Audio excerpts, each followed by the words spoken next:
किसी ने बड़े कमाल की बात कही है कि कोई भगवान के लिए सब कुछ छोड़ देता है और कोई भगवान पर सब कुछ छोड़ देता है।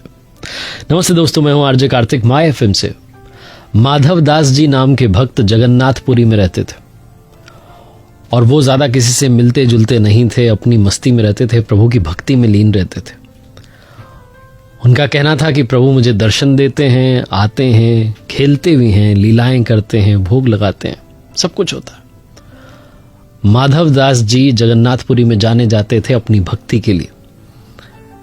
एक बार ऐसा हुआ कि वो बीमार पड़ गए, बहुत ज्यादा बीमार थे। बहुत लोग आए उनकी मदद करने के लिए, लेकिन उन्होंने साफ मना कर दिया, स्पष्ट मना कर दिया कि नहीं, मेरे प्रभु मुझे संभाल लेंगे, आपकी आवश्यकता नहीं है, मेरी भक्ति में इतनी तो ताकत है। प्रभु को भी अपने भक्त की भक्ति के आगे झुकना पड़ा और भगवान स्वयं सेवक बनकर आए। ये वो स्थिति हो चुकी थी जब माधव दास जी से उठा नहीं जा रहा था, बैठा नहीं जा रहा था, खुद के नित्य कार्य नहीं किए जा रहे थे। भगवान ने आकर के उनकी सेवा की, उनकी इस तरीके से सेवा की कि वो थोड़े ठीक होने लगे। और जब उन्हें होश आने लगा, जब उन्हें समझ में आया कि कौन है जो मेरी सेवा कर रहा है, तो उन्हें समझ में आया कि साक्षात प्रभु आए हैं सेवक बनकर। चरणों में गिर गए, प्रणाम करने लगे और कहने लगे कि प्रभु आप मेरी सेवा के लिए आए। भगवान ने कहा आना ही था, आपकी भक्ति में इतनी ताकत है। तो माधव दास जी महाराज जी ने कहा कि भगवान आप आ गए, आपने आकर के सेवा कर दी, लेकिन एक बात बताइए, आप तो बहुत आसान कर सकते थे, आप तो मेरा रोग ही गायब कर सकते थे, आपको सेवक बनने की क्या आवश्यकता थी। भगवान कहते हैं कि तुम्हारा प्रारब्ध है, यानी कि पूर्व संस्कार है, ये तो भोगना पड़ेगा।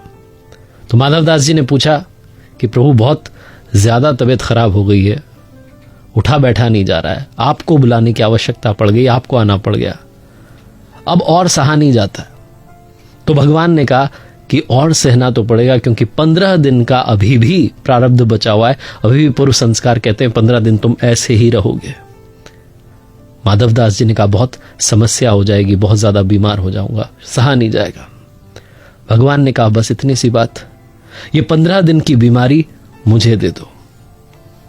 माधव दास जी स्वस्थ हो गए और भगवान 15 दिन बीमार हो गए। ये तो बात हुई भक्त की, भक्त के लिए भगवान के प्रेम की। लेकिन आज भी साल में एक बार जगन्नाथ भगवान जी को स्नान कराया जाता है, इसे स्नान यात्रा कहते हैं। और इसके बाद 15 दिन के लिए जगन्नाथ भगवान जी आज भी बीमार होते हैं। 15 दिन के लिए मंदिर को बंद कर दिया जाता है, कभी भी जगन्नाथ भगवान जी की रसोई बंद नहीं होती। लेकिन इन 15 दिनों में रसोई बंद हो जाती है। 56 भोग नहीं खिलाया जाता, क्योंकि बीमारी में परहेज होता है ना।